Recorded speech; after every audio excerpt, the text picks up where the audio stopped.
nombre de Dios y de la patria se abre la sesión en comité. Cuenta, señora secretaria.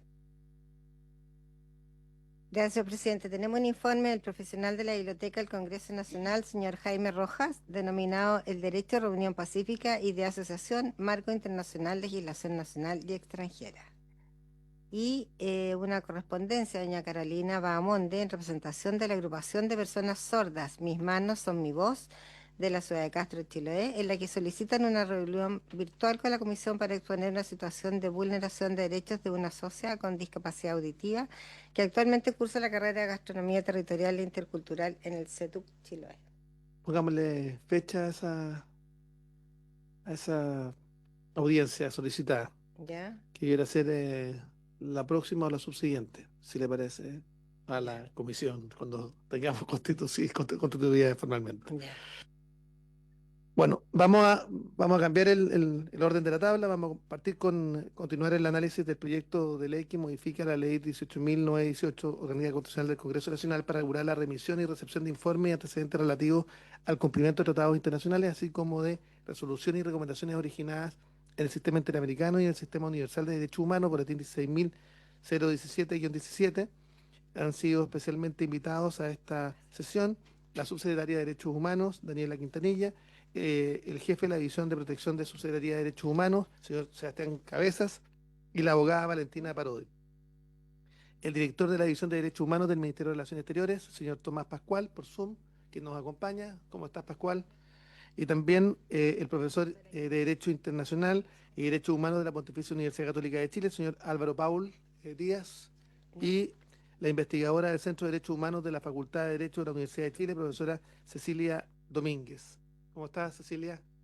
¿Cómo le va? Eh, Vamos a comenzar con la eh, subsecretaria de Derechos Humanos, que está presente, para los efectos de que pueda exponer sobre el proyecto. Subsecretaria. Gracias, presidente. Bueno, nosotros tenemos una opinión muy positiva respecto de esta iniciativa legislativa. Es una brecha importante que tenemos como Estado el armonizar y adecuar la normativa interna a las distintas recomendaciones que emanan de los organismos nacionales e internacionales de derechos humanos. Donde cobra especial relevancia el cumplimiento de sentencias de la Corte Interamericana que son de obligatorio cumplimiento para el Estado. Así que saludamos la iniciativa de poder mejorar los canales de comunicación entre el Ejecutivo y el Legislativo para efectos de transversalizar el enfoque de derechos humanos, poder fortalecer las capacidades del Estado de responder de manera correcta y oportuna, sobre todo a las distintas obligaciones que emanan del derecho internacional de los derechos humanos. Y por lo tanto tenemos una muy buena opinión sobre este proyecto y sobre la potencia que implica comenzar a fortalecer justamente esos mecanismos de comunicación hacia el futuro entre la Cancillería y el Ministerio de Justicia y Derechos Humanos, que tenemos obligaciones dentro del Ejecutivo en estas materias y como órgano colegislador poder informar de manera periódica al Congreso Nacional respecto de estas obligaciones, es algo que parece del todo pertinente y necesario. Solo para efectos de la historia de la ley, digamos, hay solo una precisión que nos gustaría enfatizar, que es que en el inciso final del artículo único que propone este proyecto de ley señala que la Cámara de Diputados será informada por el Ministerio de Relaciones Exteriores sobre acuerdos de solución amistosa que puedan implicar medidas legislativas por parte del Estado de Chile. Nos parece adecuado, pero sí haciendo la precisión de que sea respecto de acuerdos de solución amistosa que estén ya suscritos, puesto que la potestad y la facultad de dirigir las relaciones del Estado de Chile con los organismos internacionales es una facultad privativa del presidente de la República y por tanto, una vez que estén suscritos esos acuerdos, nos parece súper oportuno que puedan ser informados oportunamente al legislativo. Y especialmente, por cierto, de aquellas medidas que implican medidas legislativas por parte del Estado. Así que con esa Subsecretaria, precisión, yo voy a pedir a las secretarias que esto quede en la historia fidedigna de establecimiento de la ley, que quede en el informe para los efectos de la adecuada interpretación de la norma. eh, y coincidimos con el criterio que efectivamente quien conduce las relaciones con los organismos internacionales es el Ejecutivo a través de la Cancillería. Eso es. y con solo esa precisión, a nosotros nos parece que es un proyecto que avanza en la dirección correcta de fortalecer las herramientas y mecanismos del Estado para poder responder de manera oportuna a sus obligaciones internacionales. De la intervención de la subsecretaria de Derechos Humanos. Damos paso al director de la División de Derechos Humanos del Ministerio de Relaciones Exteriores, señor Tomás Pascual, que nos acompaña vía Zoom. Muchas gracias, presidente. Aprovecho de saludarlo y por su intermedio también a las autoridades que se encuentran en la sesión.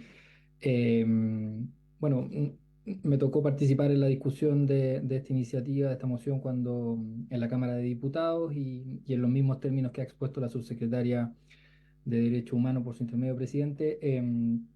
La Cancillería ve, y tal como se hizo en su momento, como una muy buena iniciativa que va en el sentido correcto, la iniciada por moción por la diputada Lorena Fríes.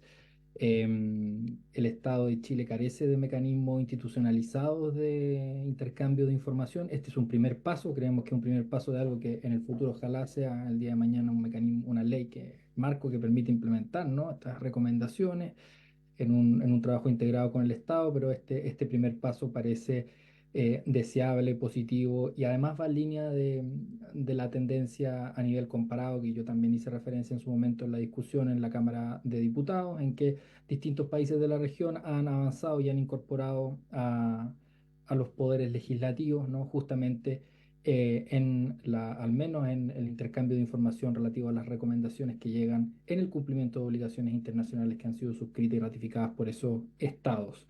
Em, yo solamente quisiera, presidente, comentar que en el marco de esta iniciativa, ¿no?, y como una buena práctica, la Cancillería ha introducido justamente el envío de información periódica al Congreso Nacional, en particular a las presidencias de las comisiones de derechos humanos, tanto de la Cámara como del Senado, solamente a modo ejemplar, ¿no? El 30 de octubre del 2024 se envió el oficio 7261 a esa comisión del Senado, entregando, por ejemplo, todas las recomendaciones que habían sido adoptadas en el marco del examen periódico universal. Algunos de los exámenes que usted mismo, señor presidente, nos tuvo la oportunidad de acompañarnos, y usted evidenció allá en Ginebra la dinámica de los mismos. Hemos hecho también envío de manera oficiosa de las principales resoluciones que se adoptan en el marco del Consejo de Derechos Humanos, del cual Chile es parte, porque el proyecto de ley no solo habla de recomendaciones, también habla de otras resoluciones, ¿no?, adoptadas en el marco de los sistemas interamericanos y universal. Entendemos que esas otras resoluciones que pueden ser utilizadas por el legislador, ¿no?, en el marco de las mismas políticas públicas que están en discusión, que pueden orientar la discusión, favorecer o encontrar algún elemento que pueda contribuir a la materialización de una política pública, es que la Cancillería, a través de la División de Derechos Humanos, ha enviado desde el 55 sesión del Consejo de Derechos Humanos, hoy día estamos en la 60, información sobre las principales, ¿no?, resoluciones adoptadas en cada uno de estos consejos. Son 3 consejos al año, se adoptan muchas resoluciones y se han enviado a modo informativo. Creemos que es una práctica que hemos instalado, que esperamos que mantenga, pero que este proyecto de ley cautela, ¿no? Entonces, creemos que eso es muy positivo, sobre todo con las formalidades que le otorga este proyecto de ley, porque, bueno, aquí pueden haber discusiones, ¿no? O sea, en un principio no era la coordinación, ahora se incorpora una coordinación expresa entre la Cancillería y el Ministerio de Justicia y Derechos Humanos, justamente para que haya también una transversalización de esto a nivel del Ejecutivo, ¿no?, dado que la Subsecretaría de Derechos Humanos es la que justamente tiene la obligación legal de transversalizar las políticas de derechos humanos y hace seguimiento en los planes nacionales de algunas de estas recomendaciones. Voy terminando, señor presidente. Solo quisiera mencionar que en este esfuerzo que ha mencionado también la subsecretaria, por su intermedio, presidente, el Estado de Chile también ha renovado, ¿no?, la Comisión Coordinadora de Obligaciones Internacionales en el cumplimiento de estas obligaciones, y esperamos que ese también sea un lugar propicio, ¿no?, para trabajar justamente para el envío de esta información, aunque eso es más bien dominio de una organización interna del Poder Ejecutivo. Creo que es relevante que esa institucionalidad, aunque en ciernes quizá o no normativa, sino que a nivel reglamentario que existe hoy día a través del decreto 323 del año 2006 de la Cancillería, también converse con esta iniciativa legal para el envío de información. Así que por parte de la Cancillería solo resta, ¿no?, agradecer esta iniciativa, al igual que lo ha señalado la autoridad del Ejecutivo que está presente en esta sesión, nos parece que es muy positiva para avanzar en el cumplimiento de nuestras obligaciones internacionales. Presidente. Muchas gracias al director de la División de Derechos Humanos del Ministerio de Relaciones Exteriores, Tomás Pascual. Y dejamos con la palabra ahora a la investigadora del Centro de Derechos Humanos de la Facultad de Derecho de la Universidad de Chile, profesora señora Cecilia Domínguez. Bueno, primero que todo, quisiera compartir pantalla, puesto que por razones de inclusión hago siempre todo con un apoyo gráfico. Primero, decirles que estoy muy contenta de estar nuevamente en este espacio. Yo tuve la ocasión de poder informar este mismo proyecto de ley cuando estaba frente a la Cámara de Diputados y me parece un proyecto, para decirlo en términos generales, perfectamente acorde a ir avanzando hacia un sistema formal de implementación de obligaciones internacionales por parte del Estado de Chile. Les comento a todos los presentes que el Centro de Derechos Humanos hizo un informe temático, producto de un proyecto que tuvimos con el Ministerio de Relaciones Exteriores, donde un poco miramos qué sería una propuesta integral para cumplir sentencias, resoluciones y recomendaciones internacionales en Chile, habida cuenta de la inexistencia de una ley integral marco que permita realmente formalizar este cumplimiento y de hacerlo más o menos uniforme respecto de las distintas obligaciones que el Estado debe cumplir.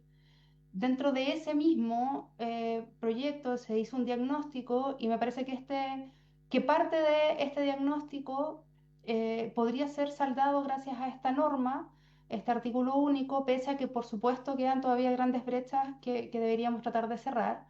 Por una parte, acá yo les pongo algunos elementos, pero partiendo porque existe mucha parte del cumplimiento de las obligaciones internacionales implican adecuaciones normativas y estas adecuaciones normativas no pueden ser nunca resorte del Poder Ejecutivo, sino que deberían ser resorte del Poder Legislativo. Pero para que ello funcione de manera correcta, lo bueno y lo deseable sería que existiese un camino como este, pero también ojalá otros un poco más sofisticados, que permitieran que el Congreso accediera a la información de qué es lo que hay que reformar y en qué sentido, en cumplimiento de la obligación de adecuación normativa que nos impone, por ejemplo, el sistema interamericano o nos impone el sistema universal.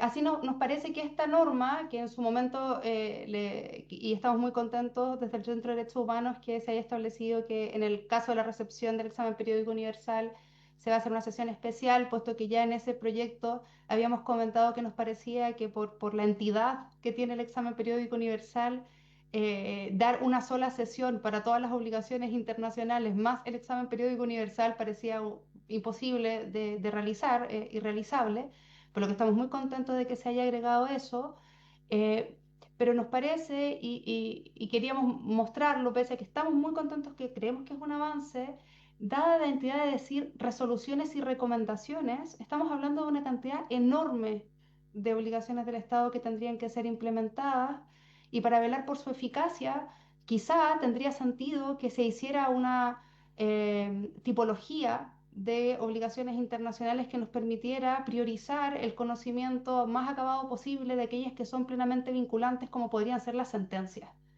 considerando que muchas veces el cumplimiento pleno de sentencias, por ejemplo, impuestas por la Corte Interamericana de Derechos Humanos, no se satisface completamente porque no existe la reforma legislativa que la Corte nos está solicitando que se realice.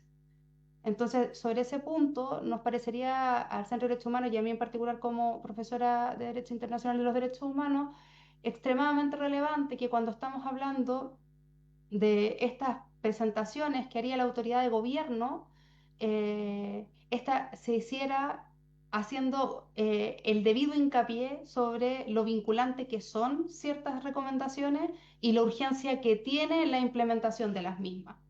Solo modo ya para terminar, cuando tenemos una obligación internacional, tenemos un ciclo, porque en general tenemos que determinarla, formalizarla, ejecutarla y rendir cuentas. O sea, y para poder cerrar, ¿no? O sea, desde que una obligación internacional es determinada por una resolución, un dictamen, una sentencia, luego nosotros de todas maneras tenemos que darle su contenido concreto y específico, porque muchas veces esas obligaciones son obligaciones un poco más amplias, no dicen exactamente en qué sentido tiene que hacerse una reforma, sino que se dice que se tiene que reformar acorde a estándares internacionales, lo que implica un debate legislativo interesante que se tiene que dar para poder establecer de qué manera específica entonces yo voy a hacer, por ejemplo, esa norma, lo que luego se va a formalizar, digamos, a través de un determinado acuerdo, en el caso del Congreso, por supuesto, de un proyecto de ley que finalmente se tendría que adoptar y parece que la norma que ustedes, o sea, que en este momento estamos mirando, es una norma que tiene que ver más bien con la rendición de cuentas,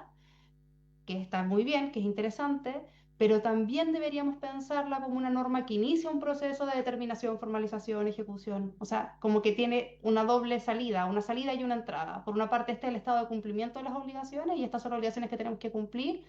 Y por otra parte, esta obligación no la hemos cumplido todavía, ¿cómo va el legislativo a colaborar en ello? Y finalmente, les muestro, no se los voy a leer siquiera, pero para que tengan una idea de cuántas obligaciones nos estamos refiriendo cuando hablamos de obligaciones internacionales, acá les muestro las tipologías universales y la tipología interamericana, solo para que se hagan una idea, no voy a detenerme en ninguna de ellas, pero para que nos podamos hacer una idea de que estamos hablando de una serie de obligaciones con altos niveles de complejidad, por lo que para que realmente la norma cumpla eficazmente su función, que sería que efectivamente produjera mayor cumplimiento e implementación de obligaciones internacionales, parece relevante por lo menos Cecilia, priorizar discúlpeme, espacios. Cecilia, sí, discúlpeme un minuto. Entiendo que Tomás Pascual necesita retirarse, puede hacerlo, lo dejamos liberado. Disculpe, Cecilia, adelante, puede Sí, no, continuar. no hay ningún problema. Básicamente lo que estoy tratando de decir es que estoy totalmente de acuerdo con la norma, me parece que es una norma buena, que nos permite avanzar en ciertas materias, pero me preocupa, dada la pluralidad de resoluciones y obligaciones de las que estamos hablando, cómo se priorizará el conocimiento efectivo de aquellas que es más urgente cumplir, porque son partes de sentencias, por ejemplo. Sí, por supuesto, le enviamos la presentación y aquellas que más bien estamos haciendo un ejercicio de monitoreo o de supervisión en un desarrollo progresivo de un derecho, que es más de lo que tiene, es más en el sentido en que trabaja, por ejemplo, las recomendaciones o los informes del examen periódico universal, que no son obligaciones a veces tan específicas ni tan urgentes, sino que nos está realmente diciendo para qué lado o para qué dirección seguir. Entonces, esa distinción es la única que me parece que es relevante tener presente para el cumplimiento de esta norma, que de todas maneras en los términos actuales en que está, me parece un tremendo avance para el sistema de cumplimiento e implementación de obligaciones internacionales. Eso, muchas gracias. Muchas gracias, Cecilia. En lo particular, quiero señalar que yo coincido con creo que esto es un avance sustantivo para los efectos de tener una comunicación efectiva de las resoluciones de organismos internacionales a las cámaras, a la Cámara de Diputados y Diputadas, pero nos gustaría que en el futuro pueda incorporarse el Senado, creo que esto también sería interesante. Creemos sin lugar a dudas que establecer que los resultados del examen periódico universal efectuado por el Consejo de Derechos Humanos de Naciones Unidas al Estado de Chile sea presentado a la Cámara de Diputados es un avance sustantivo. Eh, y también creo sin lugar a dudas que la Cámara de Diputados sea informada por el Ministerio de Relaciones Exteriores sobre acuerdos de solución amistosa pueden implicar medidas legislativas por parte de nuestro país va en la dirección correcta. Nosotros nos reunimos con el presidente de la Corte Interamericana de Derechos Humanos y básicamente creemos que es importante no solamente mantener la comunicación con los presidentes de las comisiones de derechos humanos de ambas cámaras, sino también cómo logramos que haya una institucionalización que nos permita justamente saber cuáles son aquellas materias en las que tenemos pendientes, inicio de iniciativas legales que permitan justamente ir resolviendo estos déficits que tiene el Estado de Chile. Entiendo además que muchas de estas normas son de iniciativa del Ejecutivo, pero es importante que haya un adecuado trabajo conjunto, tanto el Ejecutivo como el Legislativo, para que en definitiva se puedan desarrollar justamente aquellas. También coincido desde el punto de vista de la gran cantidad de resoluciones, cómo logramos finalmente priorizar para que en definitiva esa comunicación sea efectiva. Yo coincido con el criterio de Cecilia, pero yo soy Creo que el proyecto tenemos que despacharlo una vez que tengamos el quórum necesario. Tenemos una dificultad porque hemos transcurrido el plazo necesario para poder constituir en, en, eh, en, eh, en tiempo y forma la Comisión de Derechos Humanos actual, porque partimos en comité, pero vamos a pedir que todo esto sea incorporado en la próxima sesión a la como una sesión formal, y en ese contexto dejaremos la votación para la sesión siguiente como corresponde. Dicho lo anterior, yo me gustaría dejar con la palabra a la autora de la iniciativa, eh, diputada Lorena Frías. Gracias, senador, y un saludo a las autoridades presentes. Bueno, agradezco, digamos, que usted, senador, y esta comisión le hayan dado relevancia al proyecto. Lo han dicho todos los que se han presentado. Para este proyecto es un camino que permite institucionalizar nuestras obligaciones internacionales a nivel de un poder del Estado que es fundamental en términos de justamente que es el encargado de legislar. Creo que el planteamiento que ha hecho la colega del Centro de Derechos Humanos no es tanto un planteamiento para esta norma, senador, presidente, sino que más bien es un problema de cómo prioriza el Ejecutivo esas obligaciones y de acuerdo a eso va seleccionando, no para evitar informarnos, pero le va dando él mismo una prioridad que informa al legislativo, que evidentemente y soberanamente podrá decidir si coincide con esa misma prioridad. Por lo tanto, no creo que efectivamente sea un tema del proyecto. Y ojalá que si la práctica muestra que esto es algo positivo en el caso de la Cámara de Diputados y se instituye de esa manera, se pueda incorporar luego también al Senado. Así que quería agradecerle porque creo que le estamos haciendo un gran favor a nuestro país. Sí, el proyecto, gracias diputada, y felicitarla también por la moción y por la iniciativa. Decirle que va a estar en primer lugar de la tabla para ser despachada la próxima semana y con la prioridad que se requiere. Y creemos que este es un proyecto además que fortalece la agenda de derechos humanos, y por tanto vamos a darle toda la prioridad que eso signifique, y esperamos que una vez que esté aprobado por esta comisión, también el Ejecutivo le ponga urgencia para despacharlo prontamente en la sala, y eso permita efectivamente que se convierta en ley. Así que este proyecto va a ser sometido a votación la próxima sesión, en general y en particular, porque es de artículo único, y siendo en esa condición, esperamos que tenga ese pronto trámite legislativo. Gracias, diputada.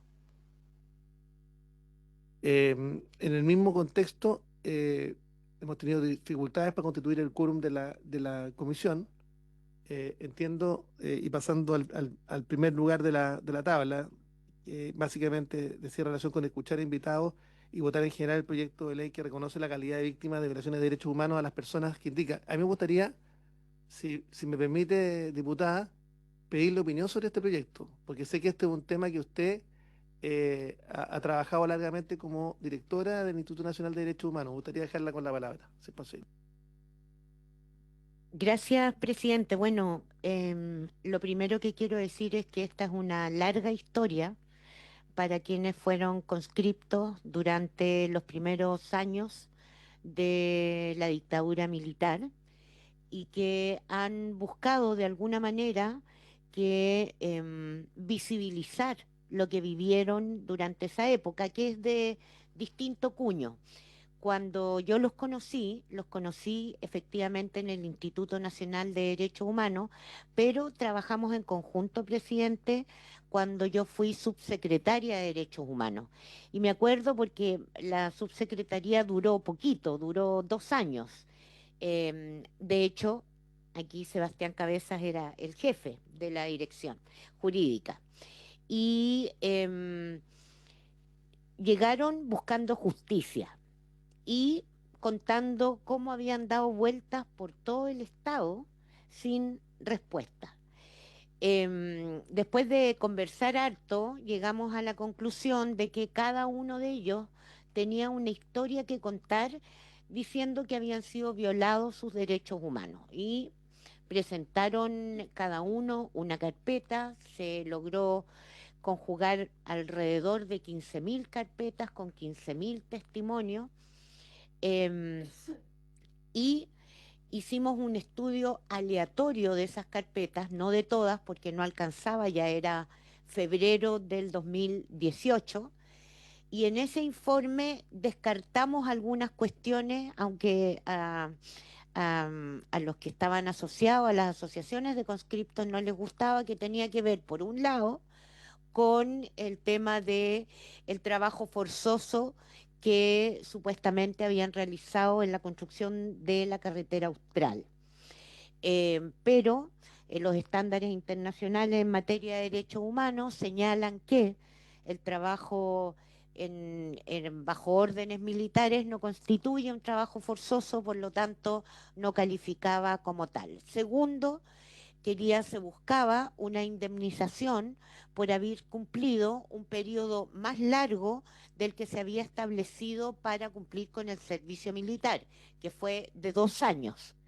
Y respecto de eso, la Contraloría ya había emanado un informe donde declaraba prescrita esa deuda.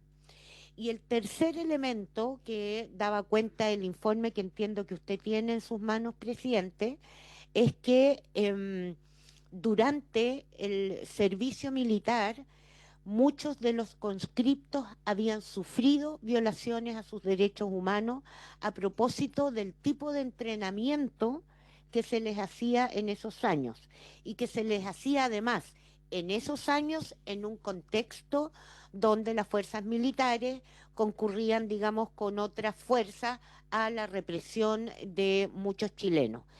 Y en ese punto el informe señala que sí hubo violaciones a los derechos humanos. No puedo decir que de todos, tengo que decir de las carpetas que por lo menos nos tocó revisar aleatoriamente, pero claramente si esto era un patrón de entrenamiento, uno podría señalar que efectivamente hubo violación a los derechos humanos. También señalé en ese informe que en Chile la única vía para acreditar la violación a los derechos humanos ha sido las comisiones de verdad, y que mientras no hubiera una comisión de verdad o una oficina que calificara, ¿no es cierto?, dentro del gobierno, que calificara las violaciones a derechos humanos, yo no podía hacer más, porque no era esa la situación de los conscriptos, ni lo ha sido durante este tiempo. Por lo tanto, cierro diciendo, presidente, que creo que esta es una deuda pendiente, y es una deuda compleja, porque para sectores de la sociedad, habiendo muerto conscriptos por no querer violar los derechos humanos, para esos sectores, los que no se resistieron caen dentro de lo que algunos llaman traidores. Y para mí, por lo menos, las víctimas de violaciones a los derechos humanos son víctimas de violaciones a los derechos humanos. Da lo mismo cuándo y dónde. Gracias, presidente. Gracias, diputada. Contarle que, además de la comisión, que esta es una iniciativa que surgió hace muchísimo tiempo, desde cuando yo ejercía como diputado. Presentamos proyectos de resolución y buscaba la reparación inicial de aquellos conscriptos que alargaron su periodo de conscripción tanto el 73, el 75 y el 78. Y luego se extendió por distintas iniciativas a todos y cada uno de los soldados conscriptos que tuvieron justamente entre el 73 y el 90. Recurrimos a múltiples ministros en los distintos gobiernos democráticos a pedir que se iniciaran carpetas. Hubo carpetas de acumulación de antecedentes en el gobierno del presidente Piñera, en el gobierno de la presidenta Bachelet, y básicamente lo que busca esta iniciativa, que esta es una moción de las senadores señora Gatica y Sepúlveda y los señores senadores Velázquez y Walker, con la adhesión del que habla, que buscan justamente que se declare la calidad de víctimas de violación a los derechos humanos a las personas que indica, que es justamente los conscriptos. Entendemos además que este proyecto tenemos que votarlo en algún minuto en general. Yo esperaba votarlo en el día de hoy. No tenemos el quórum necesario. Yo espero que la próxima sesión también, al igual que la anterior, lo pongamos en tabla para su votación. Y entiendo además que el Ejecutivo podrá hacer indicaciones en la discusión en particular. Yo entiendo que, tal como está planteado, diputada, hay quienes sostienen, y el Ejecutivo podrá hacerlo, que habrá posibilidad de una comisión de calificación u otra, pero creemos sin lugar a dudas que el reconocer la calidad de víctima de violación a los derechos humanos, los soldados conscriptos que estuvieron entre el 73 y el 90, yo le diría que es una deuda pendiente que tiene el Estado de Chile con estos soldados conscriptos. Entonces, por lo menos el que habla va a votar favorablemente el proyecto, nos ha estado empujando desde hace muchísimos años, y espero que lo votemos en general la próxima sesión para que, una vez que esté en sala, el Ejecutivo pueda formular las indicaciones correspondientes y buscar un punto de encuentro. Quizás esto pudiera, subsecretaria, generar una comisión técnica para la discusión en particular con los asesores de los parlamentarios miembros de la comisión, que permita justamente buscar alguna alternativa que permita, más allá de la calificación general, que la calificación general yo creo que es importante en términos de lo que involucra, después buscar en la discusión en particular mecanismos que permitan justamente resarcir esa violación de los derechos fundamentales que ha incurrido el Estado de Chile. Entonces, ambos proyectos van a quedar para la tabla la próxima sesión. Yo no sé si alguno de los representantes no ha intervenido aún o todos intervinieron. Todos intervinieron. Entonces, ya que todos intervinieron, vamos a esperar la sesión siguiente y vamos a poner el proyecto en votación en general. Y yo voy a insistir en los oficios que tenemos que mandar a las autoridades a las distintas autoridades. Le hemos pedido a la Biblioteca del Congreso Nacional que nos haga un estudio de todas las autoridades, tanto de Interior y Seguridad Pública, de Justicia y Derechos Humanos y Defensa Nacional, de los gobiernos desde el primer gobierno de la presidenta Bachelet hasta la fecha, para que se le remitan informes, o sea, por oficio, si tienen ahí disponibles informes sobre la materia para que lo hagan llegar a la comisión y en definitiva poder tomar a lo menos una minuta con los resúmenes de esos informes, los resúmenes ejecutivos que permitan justamente contar con todos los antecedentes cuando votemos en general el proyecto. Entonces también vamos a pedir que esos oficios sean remitidos a todas las autoridades que están señaladas en este informe. Yo sé que son varias, secretaria, pero yo prefiero que no omitamos a ninguno.